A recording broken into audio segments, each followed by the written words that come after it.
Here is a Toyota Highlander, and that's where the light is. In order to access it, we have to open up the hatch. Let's go ahead, open this up, and now we need to get this light out. For that, we need to get this plastic panel off. For that, you'll need a flathead screwdriver, put it right over there behind it, and then use it like a lever to pry this panel off. It'll come right out. I'll show you in detail how to put it back later on. Now we need to get these two bolts out. For that, you will need a 10mm socket ratchet combination. Having a long extension like this makes it easier. Let's go ahead and get those two bolts out one by one and keep them somewhere safe. Now rock the light loose a little bit.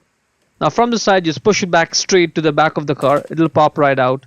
That's the bulb holder. Just grab it and twist it left to loosen it, and out it comes. To get the bulb out, just grab the bulb and then pull it out straight. You may have to wiggle the bulb a little bit, but it'll come right out. The bulb size is WY21W. Check the link in description to buy the new bulb from Amazon and then push it down back in the bulb holder. Now you see this little notch right over there on the light?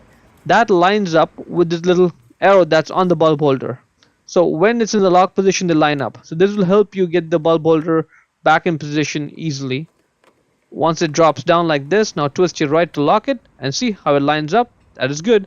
Now let's put this light back in position, and you have to focus on the front edge. Apply some force on it while you slide it in. Apply some force there and then slide this in. Good. Now let's focus on those two bolt holes over there. They need to go around those white holes, plastic holes inside. Make sure you don't damage and bend it when you're putting the light back in. Let's put these two bolts back on and then tighten them down. And let's now get this cover on. 1, 2, 3, 4. Line up with the 1, 2, 3, 4 clips here. Just put it back in place and then press it on to secure it. And that is pretty much it. Hope you found it useful. Before we go, let me give a quick shout out to Naya Motors Inc. for letting us use the car today to film the videos.